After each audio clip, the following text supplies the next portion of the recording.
Los mayores proyectos de construcción de la Segunda Guerra Mundial encargados por Hitler para asegurar la dominación del mundo han sobrevivido. Y son oscuros recordatorios de las fanáticas aspiraciones militares del Führer.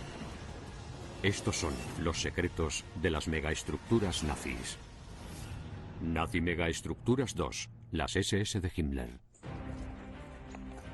Verano de 1940. Los ejércitos nazis cruzan Francia por el oeste y están expulsando de Europa a los aliados. Al frente, una élite entrenada para aterrorizar. Las SS. Las unidades de combate de las SS lideran el asalto contra los enemigos de Alemania.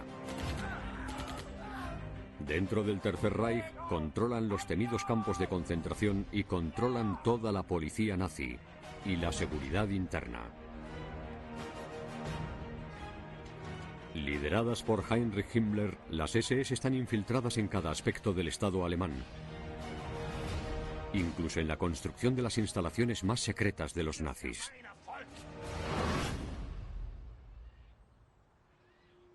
Los restos de las construcciones de las SS todavía pueblan los campos europeos.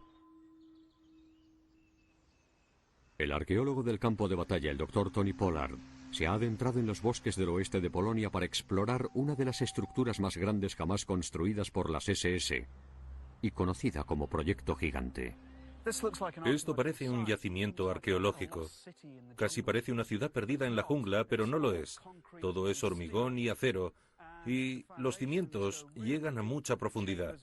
Hay cámaras y habitaciones ahí abajo, y la escala de este proyecto es increíble. Iba a cubrir alrededor de 35 kilómetros cuadrados. Es una construcción increíblemente ambiciosa que nunca fue terminada.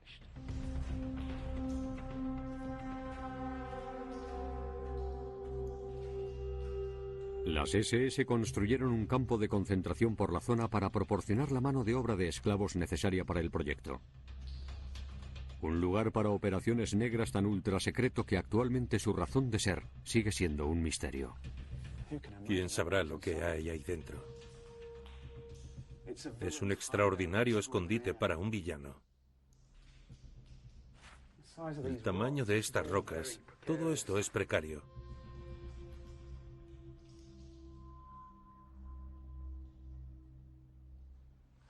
Sabemos que hay 8,5 kilómetros de túnel, pero quizá haya 8,5 metros más por descubrir.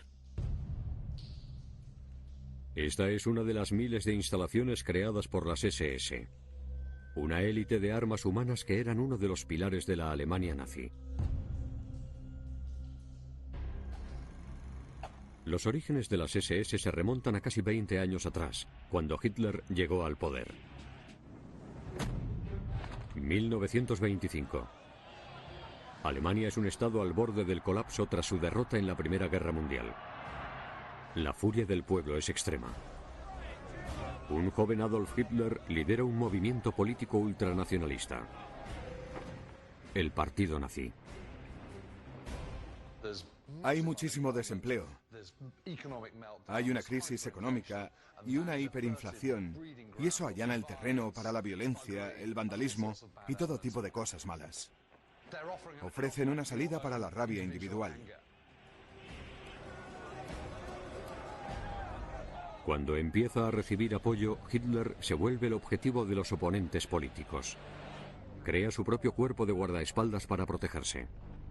Su nombre es la Schutzstaffel, o patrulla de protección más conocida como las SS. Cuando está en el atril dando discursos, deben asegurarse de que está a salvo y de que puede decir lo que tiene que decir. Un joven desilusionado e inspirado por Hitler es el auxiliar administrativo de 25 años, Heinrich Himmler.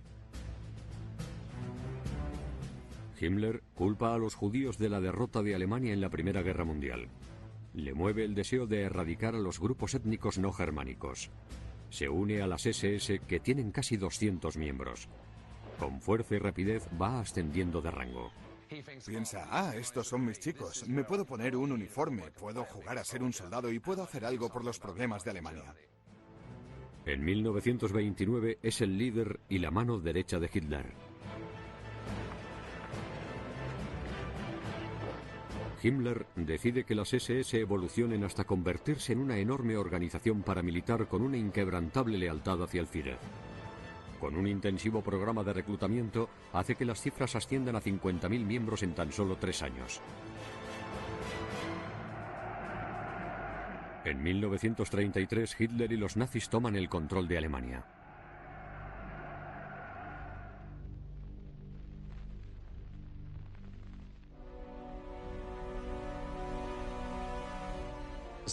De repente, cuando Hitler asume el mando, ya no solo hay que protegerle a él, hay que proteger al Estado y también a la policía, y la red se hace cada vez más grande. Himmler se convierte en el jefe de policía de Múnich. Mientras su poder aumenta, miles de personas son reclutadas por las SS. El número asciende a cerca de 200.000, dándole a Himmler el poder necesario para dar el siguiente paso. Una de las formas en las que pueden ejercer las SS es ayudando a librarse de muchos de los oponentes políticos de Hitler. Y por eso Himmler desarrolla la idea de los campos de concentración. Creó una enorme zona para acordonar a los prisioneros políticos, meterlos ahí y apartarlos de la sociedad. Dejaron de ser un problema. Himmler construye el primer campo de concentración en las afueras de Múnich, en la ciudad de Dachau.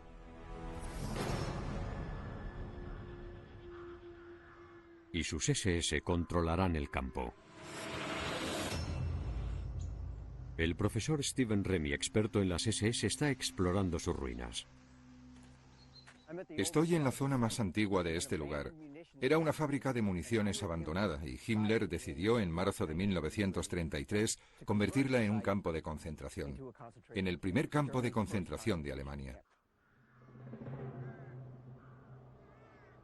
Estos edificios básicos al principio estaban ocupados por unas 200 personas, todos presos políticos.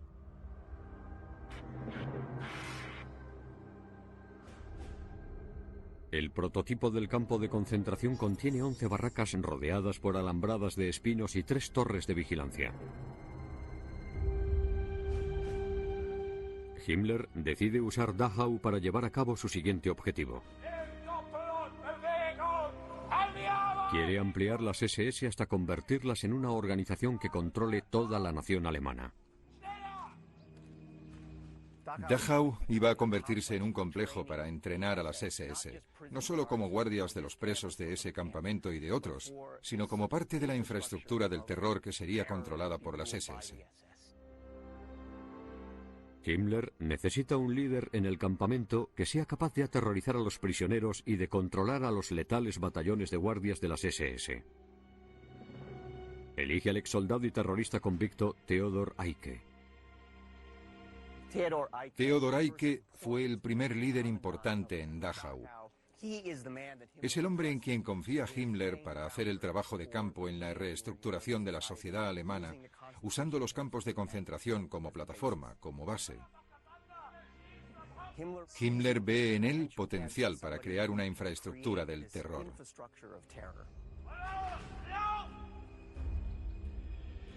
El nuevo régimen de Eicke empieza con los propios guardias de las SS. Los llama Totenkopfverbande o Unidad Principal de la Muerte. Su insignia es una calavera y unas tibias cruzadas. Eicke insiste en que los guardias del campo sean brutales, porque la tolerancia significa debilidad. Solo me sirven los hombres duros que estén decididos a hacer cualquier cosa. Los débiles no me sirven para nada. Eicke está convirtiendo a los miembros de las SS en una máquina del terror unificada con poder sobre la vida y la muerte de los prisioneros políticos de Dachau. En 1934 más de 2.000 están encerrados y Himmler ve la oportunidad de explotarlos. Se da cuenta de que son hombres válidos. La mayoría de ellos son jóvenes y pueden servir para distintos propósitos. Se pueden usar como mano de obra y para otras cosas. Himmler planea construir más campos y aumentar el número de prisioneros para que proporcionen mano de obra gratis. Les forzarán a construir el imperio nazi. Ahora Himmler puede acelerar su gran plan de convertir a las SS en una organización que controle cada aspecto de la vida alemana.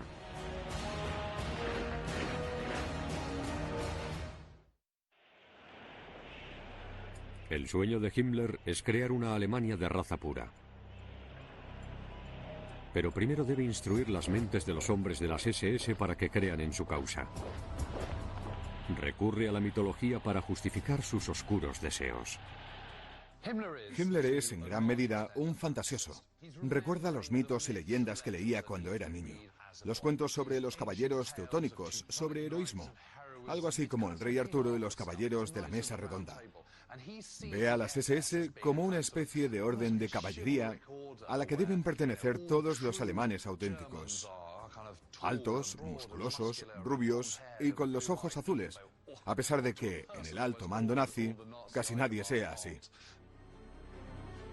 Himmler establece unos requisitos que deben cumplir todos los miembros de las SS. Una vista perfecta, al menos medir 1,80 m y tener 2 siglos de ancestros puros alemanes.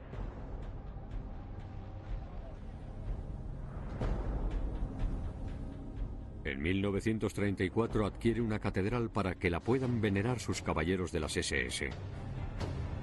El castillo de Wewelsburg, del siglo XVII.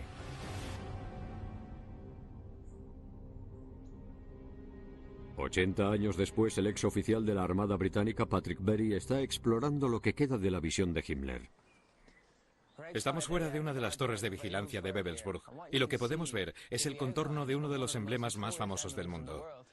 Junto con la esvástica, las runas de las SS eran el sinónimo del mal en el mundo.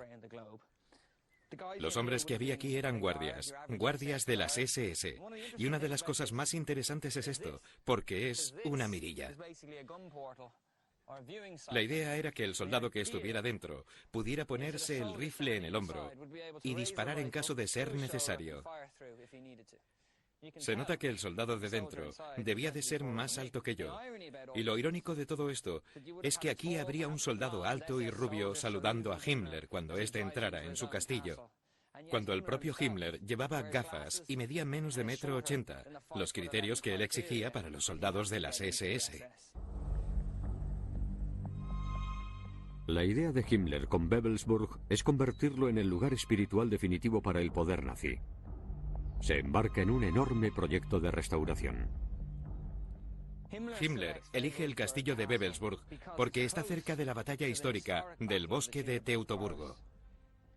Y en aquella batalla, las tribus germánicas vencieron a los romanos, y eso supuso una era dorada en la historia de Alemania. Pero este lugar también es un cementerio y un lugar de culto. Así que Himmler está uniendo mucha historia y tradiciones, y luego diciendo que Wewelsburg representa todo eso.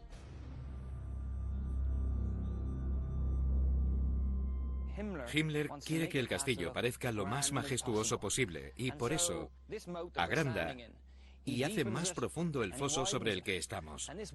Y este muro y este puente son nuevos, porque él los hizo más grandes y más anchos, para aumentar la grandeza. Ahí arriba tenemos una gárgola con el año 1934 grabado, que es cuando restauraron el puente. El foco de atención de todo el complejo es el Salón de los Líderes Supremos. Una habitación circular con 12 columnas que representan a Himmler y a un grupo de los caballeros de las SS, imitando el estilo de los caballeros de la leyenda del rey Arturo. En el centro del suelo de mármol hay una decoración basada en el símbolo tribal alemán del sol. Cada una de sus puntas señala a una columna. Y alrededor del símbolo había una mesa circular gigante dispuesta para Himmler y sus caballeros.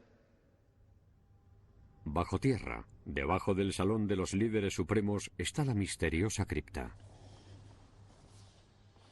En el centro del suelo hay un círculo hundido, y junto a él hay una palangana. Y dentro de la palangana hay una tubería de gas. Se cree que Himmler pretendía que una llama eterna ardiera por los agentes muertos de las SS.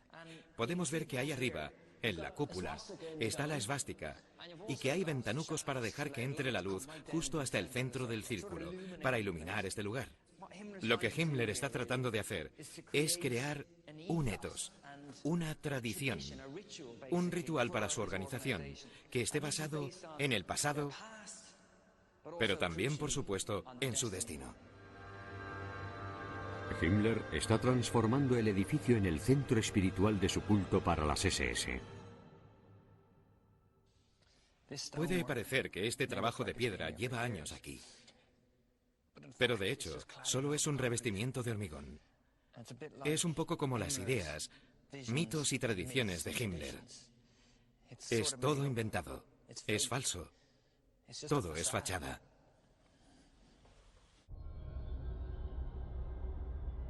En 1936, Himmler recibe el control de todas las fuerzas policiales alemanas.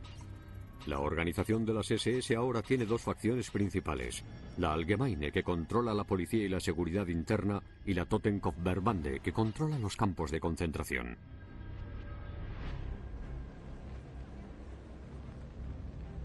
Himmler reescribe las leyes del Estado dándole poder a las SS para arrestar a quien quieran cuando quieran. Crea un clima de miedo en el que la más mínima oposición a los nazis supone un arresto. Una enorme cantidad de gente es apresada, y eso supone un nuevo problema. En 1937 hay 3 campos de concentración principales en Alemania: Sachsenhausen, Buchenwald y Dachau. Pero no son lo suficientemente grandes como para albergar a tantos prisioneros. Dachau fue originalmente diseñado para albergar a 5.000 personas y Himmler quiere que pueda albergar una cifra 10 veces mayor. Las SS tendrán la misión de forzar a los prisioneros a ampliar enormemente el campo. Las pruebas de su suplicio todavía se aprecian. Estoy en el Jurhaus, el principal edificio administrativo del campo de prisioneros. Cuando los prisioneros entraban en Dachau tenían que pasar por debajo de este arco y pasar por la verja. Después veían esto: Arbeit macht frei, significa el trabajo os hará libres. Era una de las mentiras más perversas que las SS les contaron a los prisioneros. Esta verja, al igual que el resto del edificio, fue construida por los prisioneros.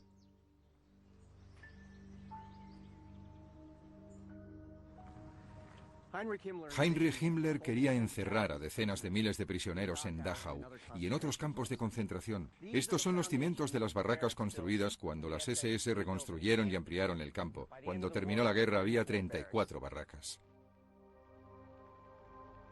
La escala de este proyecto de edificación en Dachau y en otros campos refleja el alcance de la ambición de las SS para construir una infraestructura del terror en Alemania y Europa. En 1938 las SS habían destruido toda la oposición política de Hitler en Alemania. Cientos de miles servían en sus filas. Seguro en casa, Hitler anexa Austria y partes de Checoslovaquia. Las SS se preparan para su mayor reto: la dominación de Europa.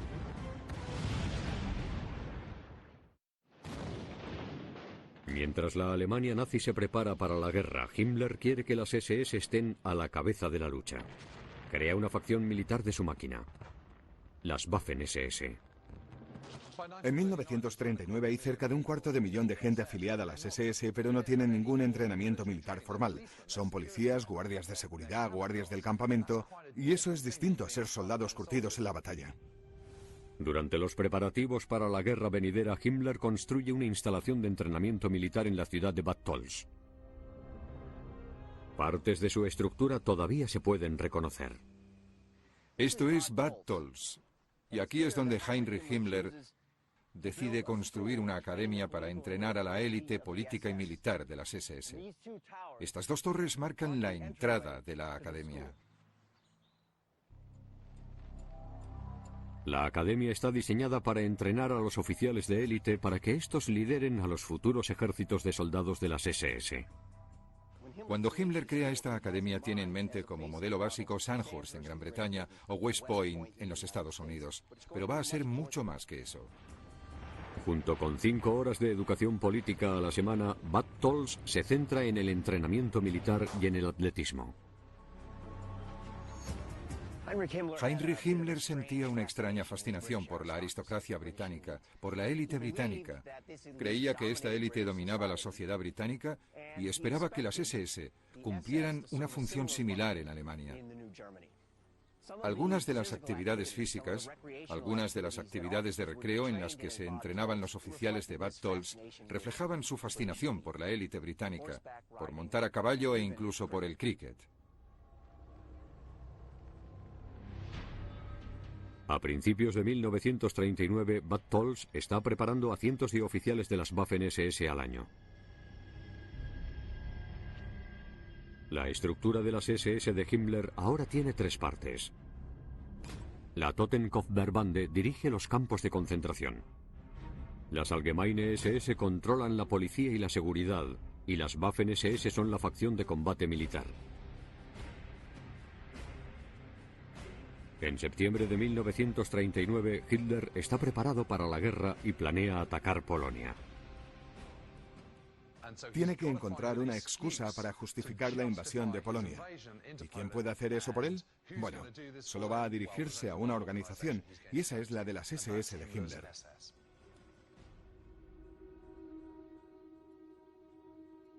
Himmler crea un plan para llevar a cabo una operación negra.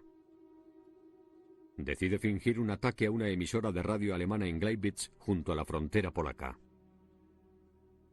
Lo que Himmler y las SS sugieren es una operación puramente cínica en la que los soldados de las SS se disfrazarán de policías polacos y fingirán un ataque en la emisora de radio de Gleiwitz, para luego poder decir, no hemos empezado nosotros, fueron los polacos y aquí están las pruebas. 31 de agosto de 1939, Gleiwitz, Alemania. 31 de agosto de 1939. Un equipo de hombres de las SS fingiendo ser atacantes polacos entran en la emisora de radio y atacan al equipo alemán. ¡Manos arriba!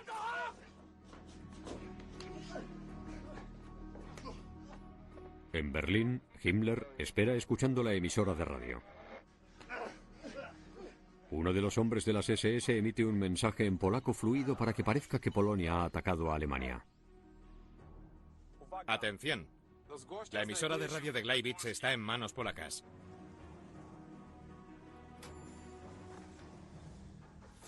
Mein Führer, ya está hecho.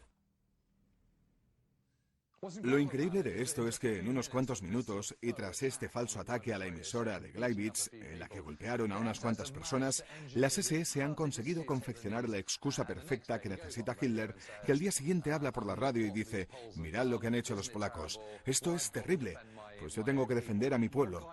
Lo que pasó en Gleiwitz demuestra que las SS no son solo un arma política, son un arma marcial, una que puede utilizarse en la guerra venidera. Gracias a las SS, Hitler invade Polonia. La Segunda Guerra Mundial ya ha empezado y las SS están a punto de expandir su reino del terror por Europa.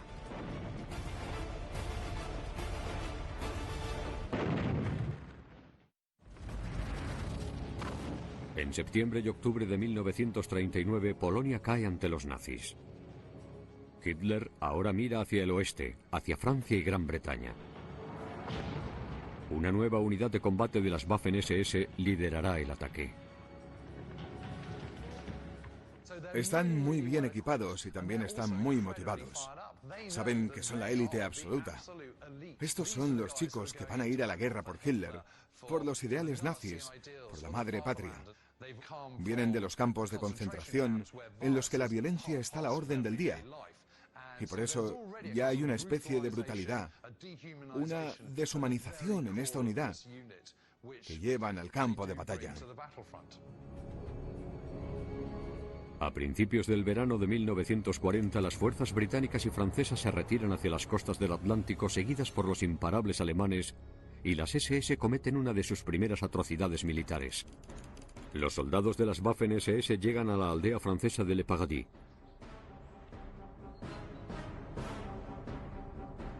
Se acercan a una unidad británica refugiada en una granja.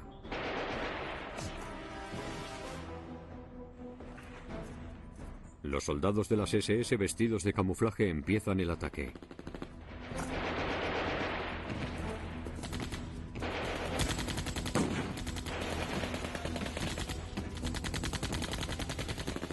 Los 99 soldados británicos defienden la granja durante toda la tarde, pero se quedan sin munición. Su comandante se rinde.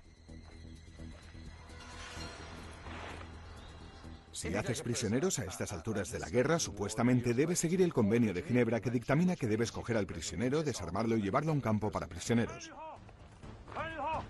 Los soldados de las SS inician la marcha con los británicos, pero en lugar de llevarlos a un campo de prisioneros de guerra,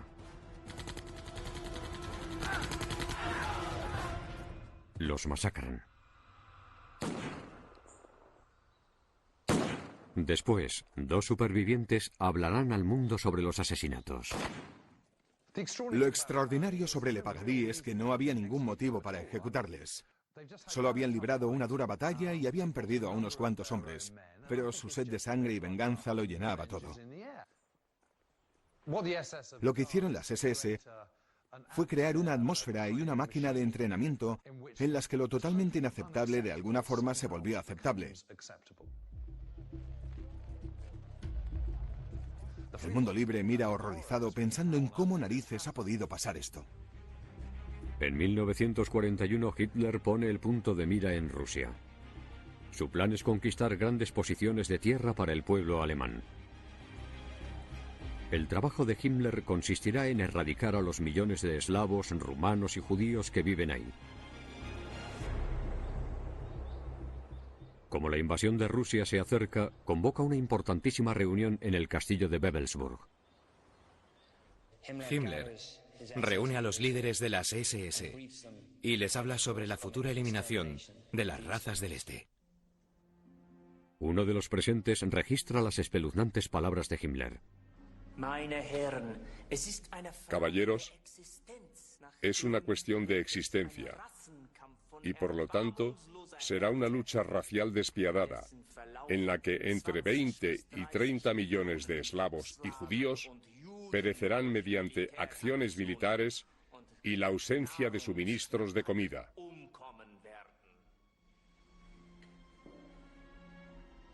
Esta idea de la invasión de la Unión Soviética, de que va a ser una guerra de aniquilación, es profundamente siniestra y evidentemente va a desatar una enorme cantidad de terror y violencia en la Unión Soviética. Y lo que van a hacer es encerrar a los prisioneros, a los indeseables, y ejecutarlos sin más. Las SS deciden que enviarán a millones de personas a los campos de concentración. Esto supone un enorme reto logístico para las SS. El reto está en mover a enormes cantidades de gente a lo largo de grandes distancias en plena guerra. La solución es la preexistente red de ferrocarriles.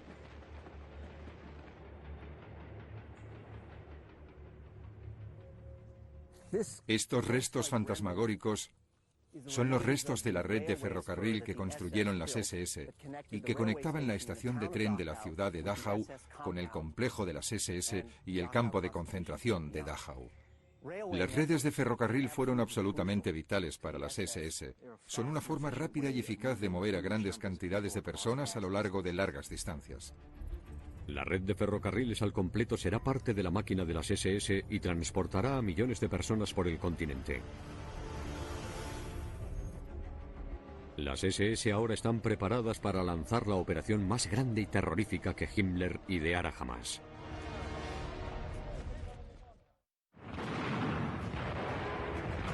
...22 de junio de 1941... Alemania invade Rusia.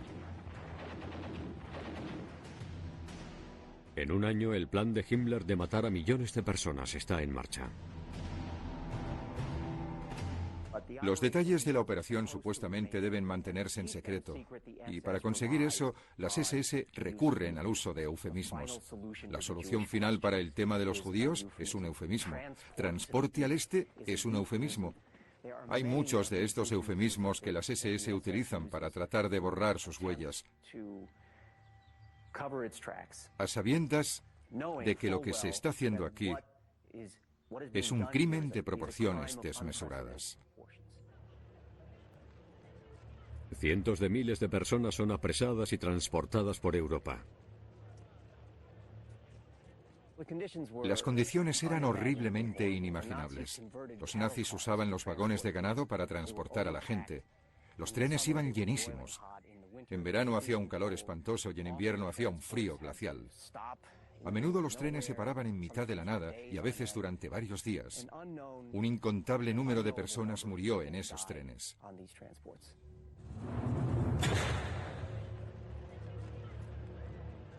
Quienes sobreviven al transporte llegan a un nuevo tipo de infierno.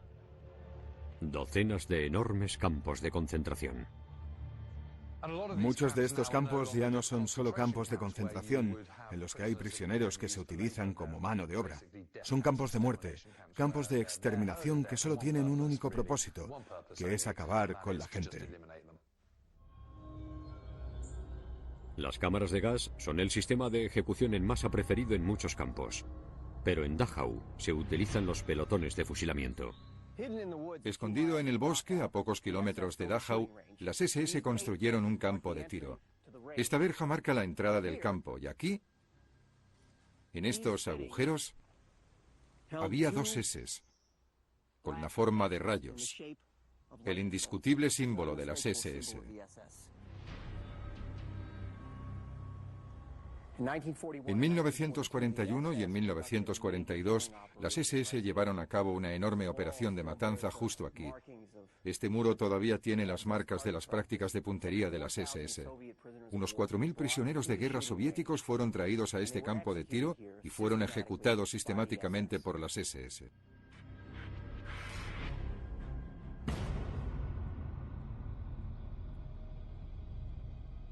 En agosto de 1943, Himmler parece estar cumpliendo su sueño de dominación con las SS. Y su enfermiza indiferencia hacia la vida humana es evidente en las cartas que le manda a su mujer. En los próximos días estaré en Lublin, Auschwitz y Leópolis. Te deseo lo mejor, que tengas buen viaje y que te diviertas con nuestra hijita. Muchos besos y buenos deseos. Las SS de Himmler operan con sus propias unidades militares en los campos de concentración y con las fuerzas policiales. Himmler tiene en mente un intenso programa de limpieza étnica y controla un imperio que llega a cada parte de la Europa ocupada. La escala de su ambición, el alcance que tuvo, la enormidad de sus crímenes no tienen precedentes en la historia. Pero la balanza está empezando a inclinarse en contra de la Alemania nazi. Los rusos están luchando.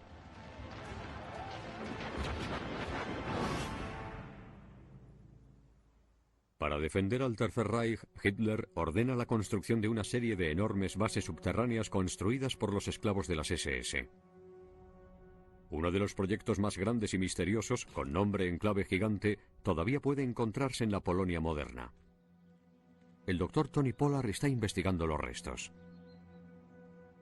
Los nazis tenían un plan de construcción extravagante que consistía en crear una ciudad subterránea, un lugar llamado Sopka en las montañas del Búho. No estamos seguros al 100% de lo que querían hacer aquí, pero parece que al ver que la guerra empezaba a ponerse en su contra, querían tener una madriguera segura. Hay pistas de su objetivo escondidas por el lugar.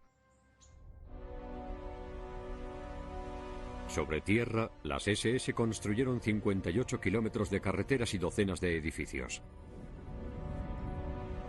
Bajo la superficie, una intensa mano de obra hace que la montaña esté hueca. Supervisados por las SS, 23.000 prisioneros construyen 7 complejos unidos, pero separados. Una de las entradas por la montaña todavía es accesible.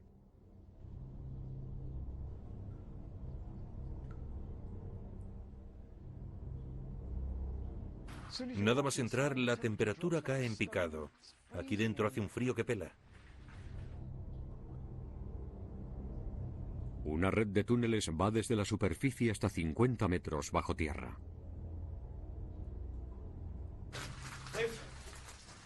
Han picado a mano la roca. Se ve dónde han usado los picos. Y esa es la cuestión. No es un ejercicio mecánico. Hacer un agujero en esta montaña tuvo que requerir el trabajo de miles de trabajadores durante mucho tiempo. La base está diseñada para atrapar a los atacantes en espacios confinados y soportar un largo asedio. Vaya, ¿qué es esto? Dios mío, ¿qué es esto? Esto es una sorpresa. Ahora ya solo hay rocas, pero en esta cámara lateral hay una edificación de hormigón que parece un fortín. Voy a usar una linterna porque aquí hay mucha oscuridad, sorprendentemente.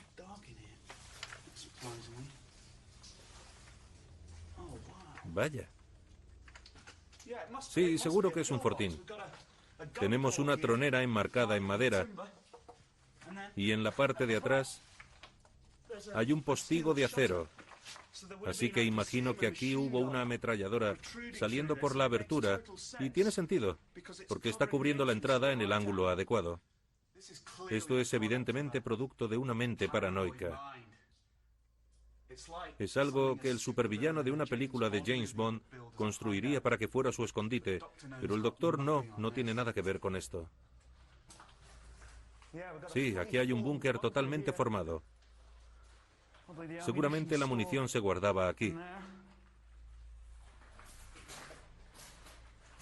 Madre mía, mirad esto. Hay un fuerte blindaje. Así que aquí habría una ametralladora y puedo ver perfectamente el pasillo de enfrente. Nadie podía pasar a menos que ellos quisieran. Los nazis tenían una idea extraña sobre el aspecto que tendría el futuro, eso está claro. Gran parte de la ciudadela solo es accesible mediante una balsa. No puede ser.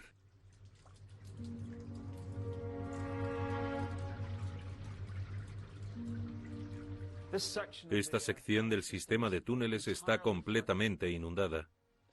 Antes solo caían algunas gotas, pero esto es mucho más que eso. Es una gran muestra de lo difícil que sería trabajar y vivir bajo tierra, porque el agua iba a ser un problema constante, porque se filtraría por las rocas y crearía pequeños riachuelos subterráneos.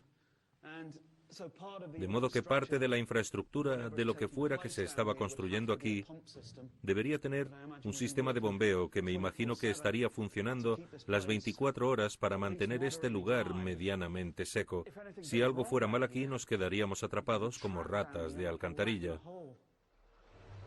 Mientras que los civiles alemanes sufren el ataque aéreo de los aliados, los cada vez más escasos recursos de Alemania se desvían hacia el proyecto gigante. Se utilizan 500.000 de toneladas de hormigón. La enormidad de este proyecto da pie a una de las teorías más plausibles para su uso: una fábrica de armas y un cuartel general para Hitler, Himmler y las SS.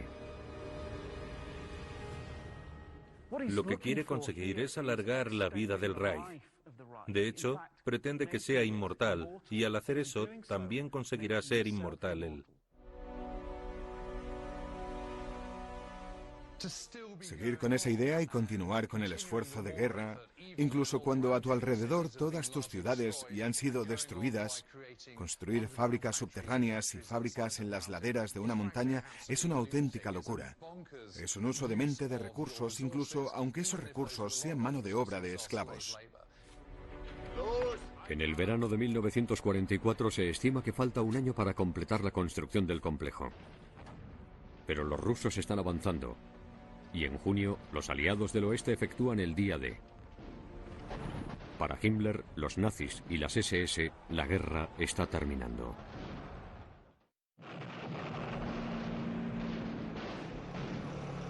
Mientras el Ejército Rojo avanza por Polonia a finales de 1944, el Tercer Reich se desmorona y la infraestructura de las SS de Himmler corre el riesgo de ser vencida.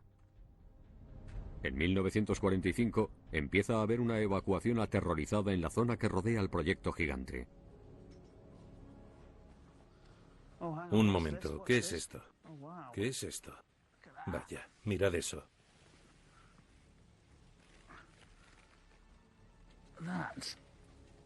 Es un casco de acero. El casco alemán de la Segunda Guerra Mundial. Todavía tiene un trozo de la correa para la frente y el broche para la correa de la barbilla. Los alemanes abandonaron este sistema a toda prisa al final de la guerra. Lo dejaron sin más. En marzo, la máquina de guerra alemana se desmorona. Toda la operación de las SS de Himmler, que tardó más de 15 años en desarrollarse, está al borde del colapso.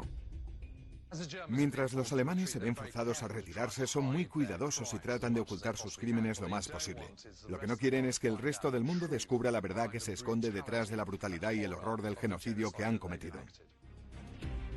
El 29 de abril de 1945, las tropas americanas llegan a Dachau y lo liberan. Dachau ha sido el responsable de las muertes de cerca de 32.000 personas. Pero en el resto de los campos de concentración o campos de muerte, asesinaron a millones de personas tras llevarlas en masa a estos horribles lugares y hacerlas trabajar hasta la muerte o ejecutarlas brutalmente. La escala de la ambición de Himmler queda expuesta. Más de 11 millones de personas pierden su vida a manos de las SS. El 30 de abril, Adolf Hitler se suicida. Pero Himmler fantasea con escapar. Hitler se ha suicidado. Todo ha acabado. Alemania está en la ruina, pero Himmler no tiene ninguna intención de tirar la toalla. Se da a la fuga. Se da cuenta de que su vida en la Alemania nazi ha acabado, pero cree que va a poder esconderse. Ahora es uno de los hombres más buscados del mundo, y los aliados van detrás de él, decididos a atraparle. Himmler hace todo lo posible por destruir las pruebas de las atrocidades de las SS, pero sus crímenes son demasiado grandes. El 23 de mayo de 1945 es capturado por los británicos. Durante una revisión médica muerde una pastilla de cianuro y se suicida.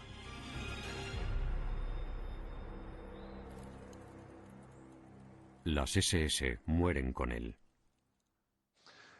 Al final de la guerra, esta enorme estructura que había sido una parte tan crucial del Tercer Reich y que estaba infiltrada en casi todos los aspectos de la máquina de guerra nazi, de repente explota.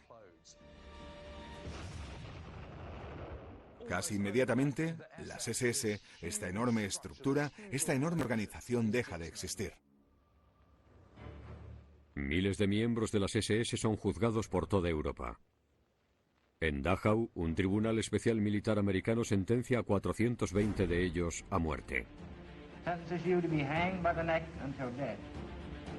Se dictamina que las SS son una organización criminal. Se supone que iban a ser un ejemplo de la pureza y misticismo del Tercer Reich, pero en realidad se convirtieron en el retorcido símbolo del mal que provocó la Alemania de Hitler. El horripilante legado de las SS de Himmler es un recordatorio de los horrores del nazismo.